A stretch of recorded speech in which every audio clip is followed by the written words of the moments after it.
이 농사를 짓는데 수익 분석을 한다는 것 자체가 돈을 벌려고 시작을 하면 추천할 수 있을까라는 생각이 들긴 하거든요. 저희는 지금 저랑 남편 둘이 농사를 짓고 있고 남편은 아직 회사를 다니고 있어요. 그래서 남편이 회사 쉬는 날 일을 도와주고 그리고 평소에는 제가 이제 농장을 주로 관리하고 있습니다.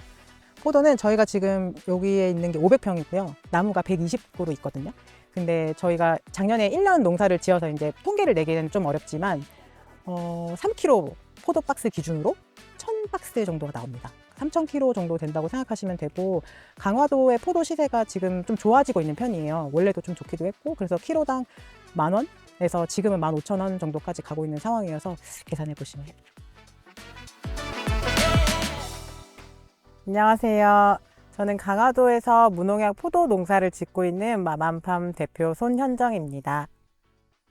강화도에 오기 전에는 대형마트에서 MD 바이어로 일을 했어요. 13년 정도 근무를 했고, 꽤 오랜 시간 근무를 하다가, 나중에 회사를 그만두면 내가 무슨 일을 해야 될지 고민을 꽤 진지하게 했던 것 같고요. 그렇게 하다가 제가 여기까지 오게 된 것 같습니다. 귀농한 지는 이제 2년 차고요.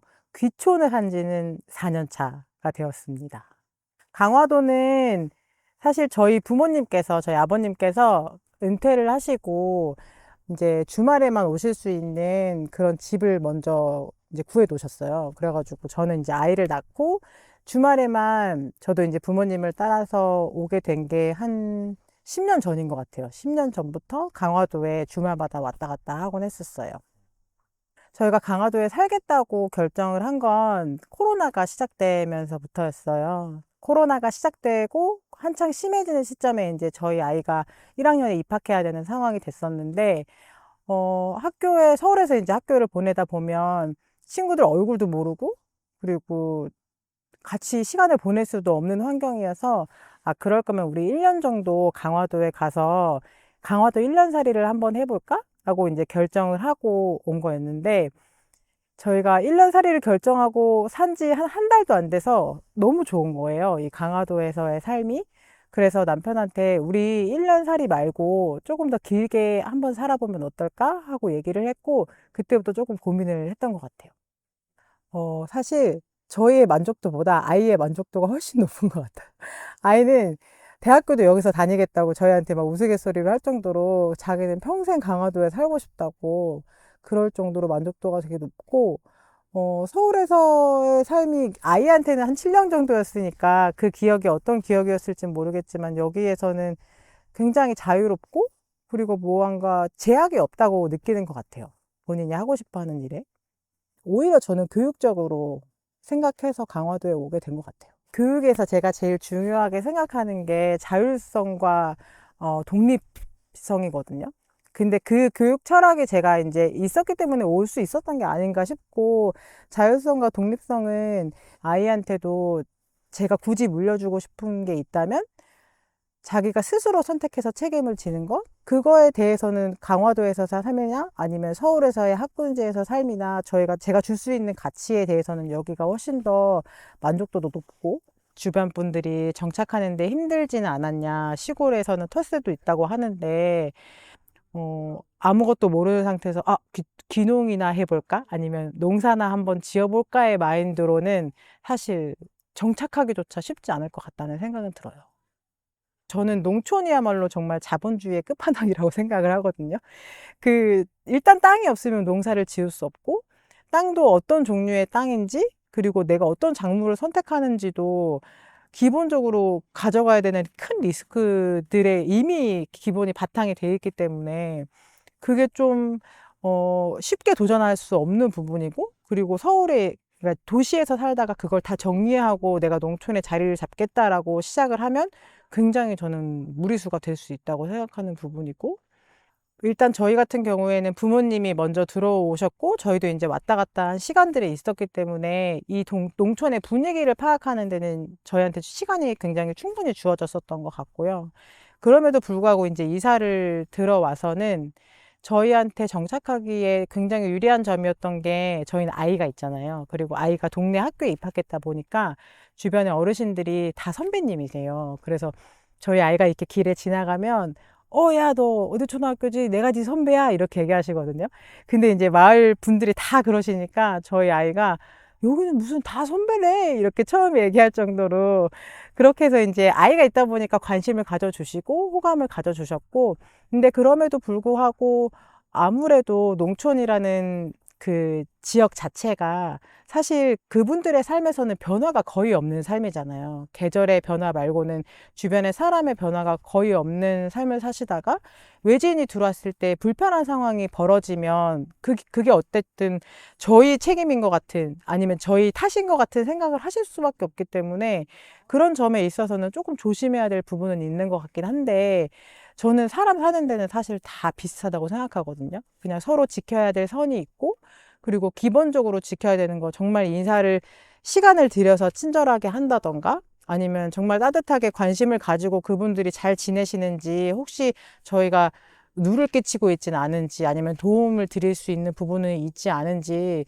그냥 도시에서 살든 여기서 살든 서로 존중해주는 마음이 있으면 그거는 사실 크게 문제는 안 되는 것 같아요. 이건 되게 뭔가 포도 농사를 결정하기까지의 되게 드라마틱한 히스토리가 있어야 될 것 같은데, 사실은 제가 강화도로 이사를 오게 된 것도 뭐 교육적인 부분, 그다음에 시골에서 한번 살아보고 싶은 거, 그리고 부모님이 운 좋게 자리를 미리 잡고 계셨던 거, 다양한 이유가 있지만, 사실 저는 땅을 사고 싶었습니다. 땅을 사고 싶었고, 이 지금 저희가 있는 포도밭이 저희 집이랑 완전히 붙어 있어요. 그래서 처음에 이제 부모님이 그 시골 주택을 구매하실 때, 와, 저기 밭 내가 사고 싶다라는 생각을 한 십몇 년 전부터 했던 것 같거든요. 근데 중간에 주인분이 바뀌시고 하면서 기회가 안 닿았는데, 땅은 그 사람을 고른다고 하더라고요. 사람이 땅을 고르는 게 아니라. 그래서 저희한테 기회가 돼서 이렇게 포도밭을 저희가 인수할 수 있게 됐는데, 500평 정도 되고요. 여기에 포도 농사를 하겠다고 마음을 먹고 포도 이제 땅을 구입하기 위해서 알아보니까 그 청년들 만 40세 미만의 청년들한테는 그 땅을 매입할 때 지원해주는 프로젝트가 있어요. 국가에서 이제 지원해주는 프로젝트가 있는데, 거기에서 영농 계획, 그리고 내가 어떻게 강화도에 정착을 할 건지 뭐 그런 계획서를 써서 내고, 그다음에 면접을 보고 해서 이제 선택이 되면, 선정이 되면 그 땅을 매입할 수 있는, 저리에 매입할 수 있는 기회가 주어지거든요. 그래서 저 같은 경우는 이 땅을 매입하는데 100% 대출로 구입을 했고, 이자가 연에 1.5%입니다. 손익분기는 제가 한 6년에서 7년 정도의 포도 농사를 지으면 땅을 매입한 금액은 정리할 수 있을 것 같아요. 투자 비용은 제가 이 땅을 구입하는데 2억 대출을 받았어요. 2억 대출을 받았고, 저는 운이 좋게도 포도 설비가 되어 있는 상태의 땅을 구입할 수 있었기 때문에 운이 굉장히 좋았고, 그리고 이 땅이 사실 다른 분들한테는 맹지거든요. 입구가 없어요. 이 땅에 들어올 수 있는 입구가 없고, 근데 이제 저 같은 경우에는 집이랑 바로 연결이 되어 있기 때문에 제가 구입하면 이제 맹지에서 탈출할 수 있는 상황이 되는 거였거든요. 길을 중간에 낼 수 있기 때문에.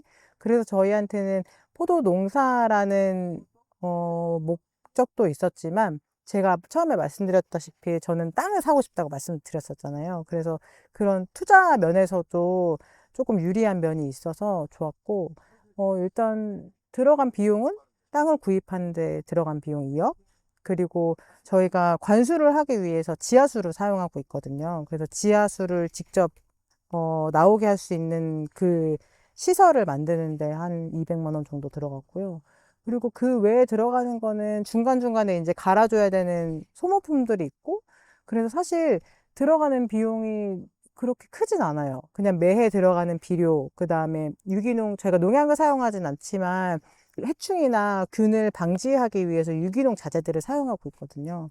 그래서 그게 들어가는 비용이 있을 거고, 그리고 저희는 무농약 재배를 하고 있기 때문에 매해 인증을 받아야 되거든요. 한 번 인증을 받는다고 쭉 쓸 수 있는 게 아니라 매해 이제 포도를 직접 가지러 오세요. 그래서 농약을 썼는지 안 썼는지 확인을 하시기 때문에 거기에 들어가는 인증 비용, 그 다음에 전기 같은 경우에는 한 달에 한 이 밭에서만 사용하는 게 10,000원에서 15,000원 정도? 그 전기 비용은 그 지하수를 끌어올리는 데 들어가는 비용이 전기세가 있고요. 저희 같은 경우에는 하우스긴 하지만 비가림 시설이라고 하거든요. 완전히 하우스를 하면 그 개폐 장치에 들어가는 비용도 있을 거고, 그래서 추가적인 비용이 들어가는데, 사실 저희는 잎과 열매를 가릴 수 있는 비가림 정도의 설비만 되어 있기 때문에 추가적으로 이 시설을 유지하는 데 들어가는 비용은 크지 않은 것 같아요. 뭐 바닥 비닐을 간다던가 아니면 천장에 가끔 바람이 많이 불면 하늘에 있는 이 비닐도 날아가거든요.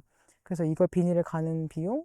그런 비용은 간헐적으로 발생을 하긴 하지만 그거는 금액이 크지 않고 그래서 그런 비용이 들어가고요. 다 인건비인 것 같아요. 그래서 사람들이 야, 너 회사 다닐 때 그 연봉은 당연히 안 나올 것이고 네 인건비나 좀 남냐라고 생각을 하시는데 사실은 이 농사를 짓는데 수익 분석을 한다는 것 자체가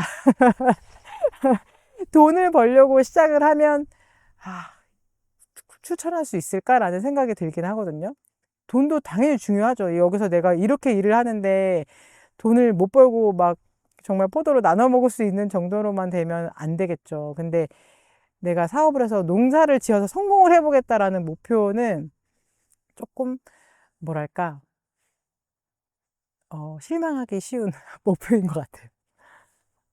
강화도의 캠벨 포도 같은 경우에는 전국에서 생산되는 캠벨 양의 1%밖에 되지 않아요. 그래서 제가 강화도에 오기 전에도 강화도 포도? 되게 익숙하지 않은 느낌이었거든요. 왜냐면 너무 유명한 포도 생산지가 많기 때문에. 근데 정말 맛있어서 유명할 수도 있지만 그 재배지가 많고 출하량이 많아서 많이 익숙하게 들었기 때문에 그게 유명했을 수도 있거든요.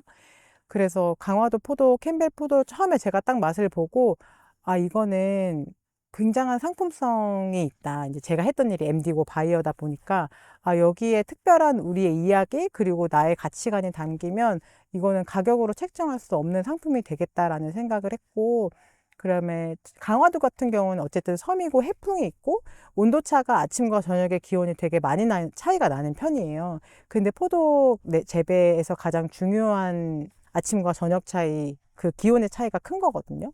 근데 이제 굉장히 그거에 적합한 지역이고, 그리고 저희 농장 같은 경우에는 거의 산 입구에 있거든요. 그래서 저기 밑에 있는 논과 밭보다 저녁 기온이 더 낮아요.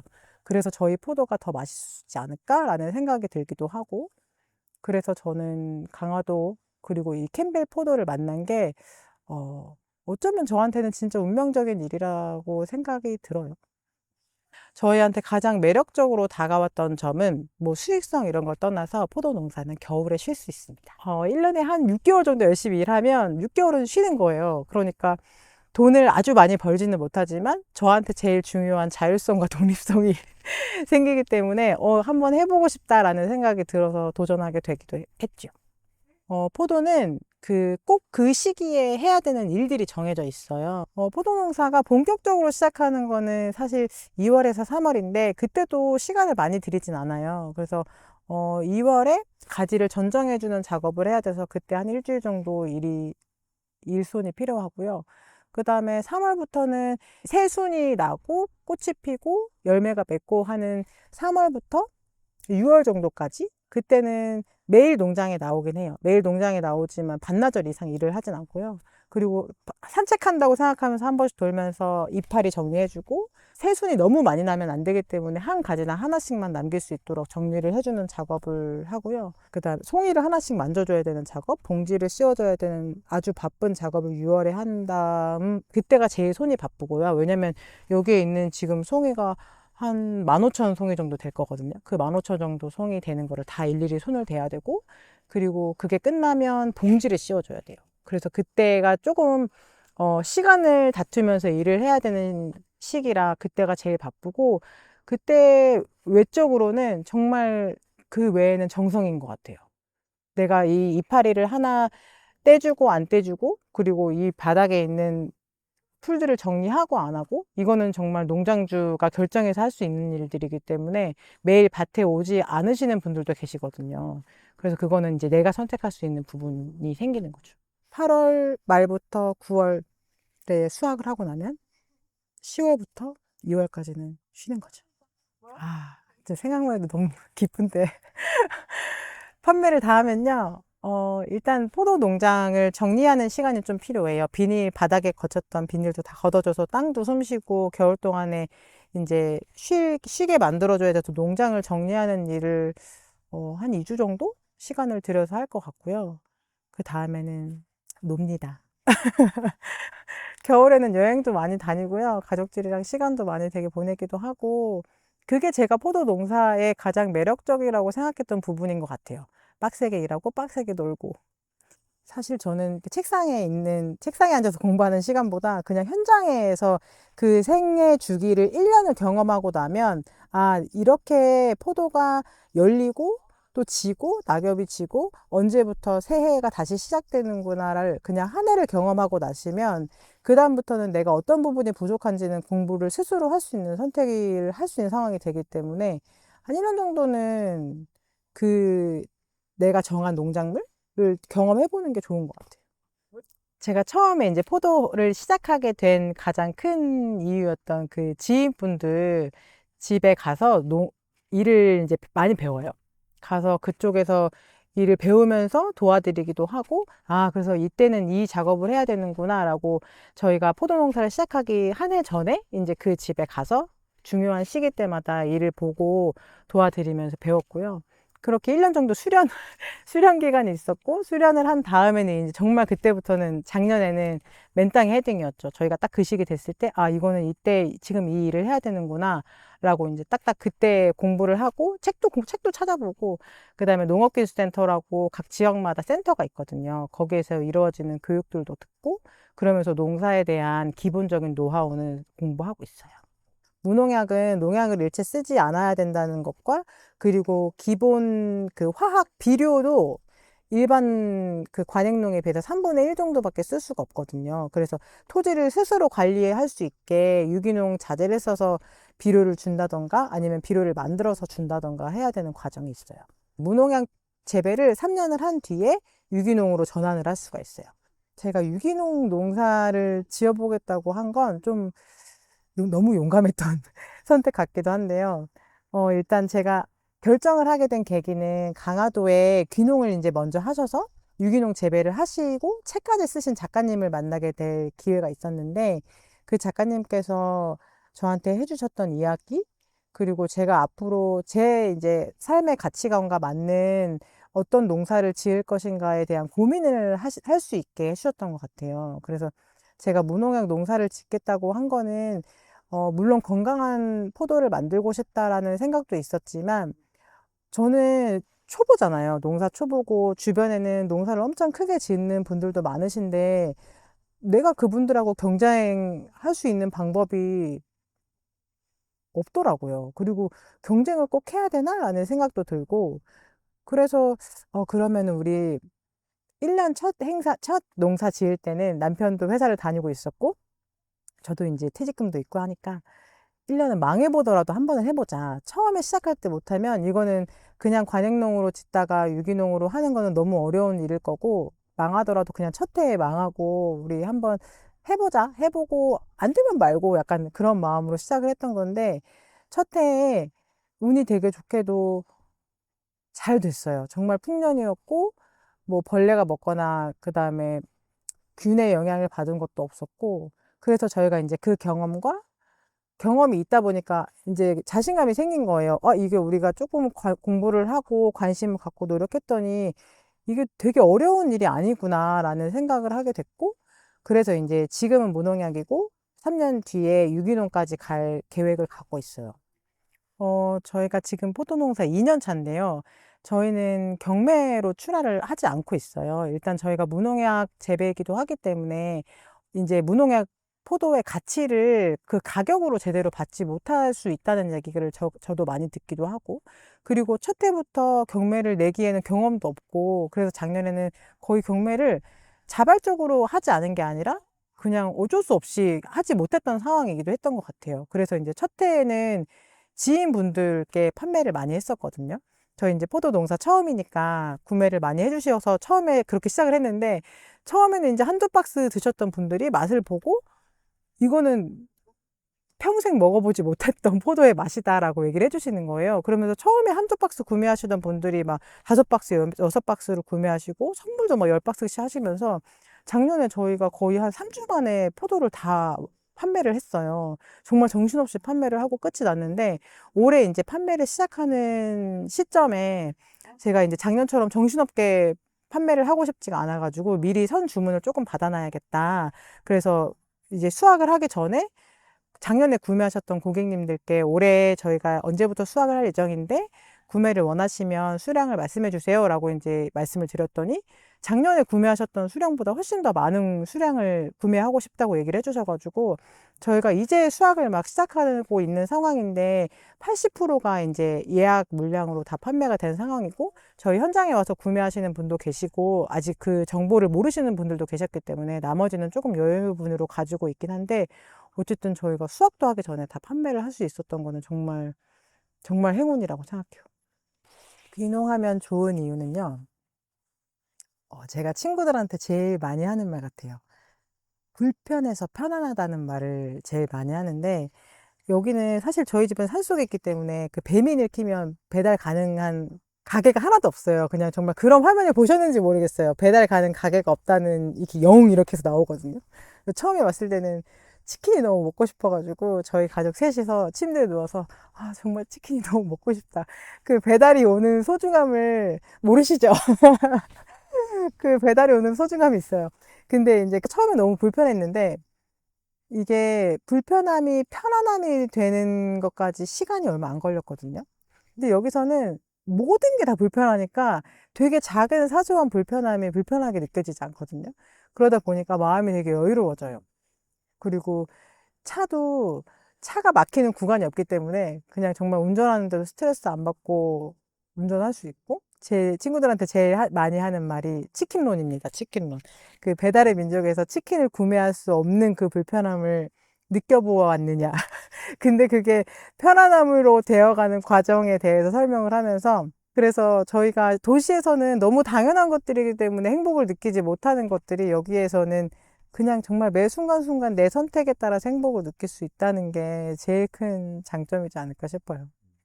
마맘팜이라는 이름은 사실 제가 회사를 다닐 때부터 그 식품 사업에 관심이 되게 많았어요. 건강한 식품을 만들고 싶다? 그리고 내가 건강한 몸을 먼저 만든 다음에 내 아이도 건강하게 키우고 싶다라는 생각을 많이 했는데 제가 과거에 100kg까지 살이 쪘던 적이 있었거든요.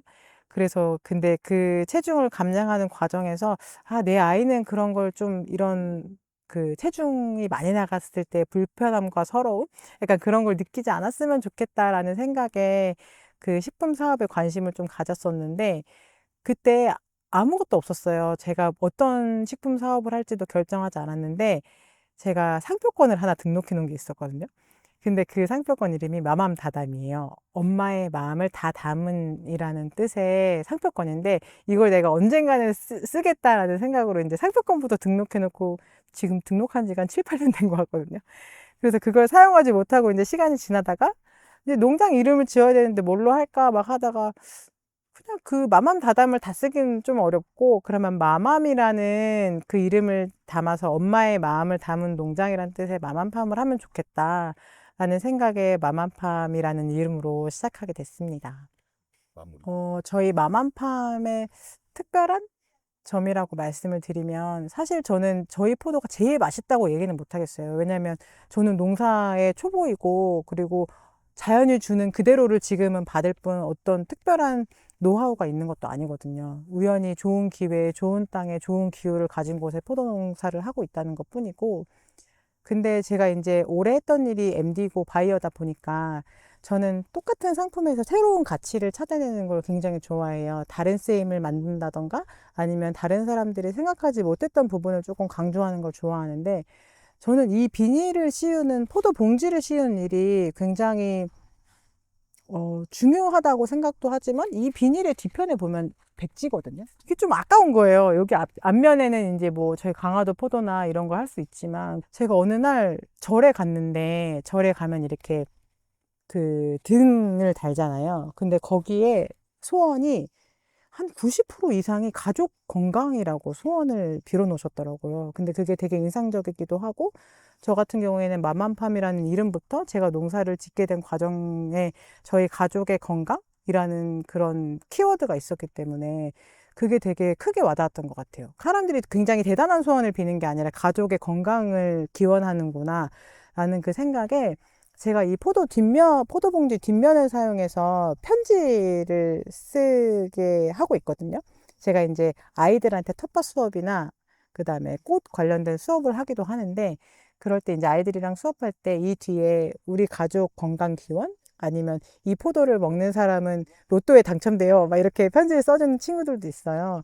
근데 지금은 한 줄 정도 되는데 나중에는 이 포도 봉지가 다 그렇게 채워졌으면 좋겠다는 생각이 들어요. 그 절에 꼭 전등 그 등으로 올리는 것처럼. 그래서 그 포도 봉지에 직접 소원을 쓰신 분들이 와서 수확을 하는 것도 재밌을 것 같고, 그리고 아니면 진짜 편찮으신 분들한테는 그 포도 봉지를 하나 받았을 때 그 감동은 이루 말할 수 없을 거라고 저는 생각을 하거든요. 그래서 저희 마맘팜의 특별함이라고 하면 그거 같아요. 그냥 이 포도의 마음을 담고자 노력했어요. 그 엄마의 마음, 그리고 가족의 건강을 생각하는 마음. 아마 저의 그런 마음이 농사를 지으면서 저희가 하는 일상에서 다 녹아들지 않을까? 그리고 저희 이야기를 아시는 분들은 이 포도가 특별하다고 생각하실 것 같아서 그게 저의 마맘팜의 중요한 키워드 아닐까라고 생각합니다. 그럼 오늘도 배움이 가득한 하루 되세요. 감사합니다.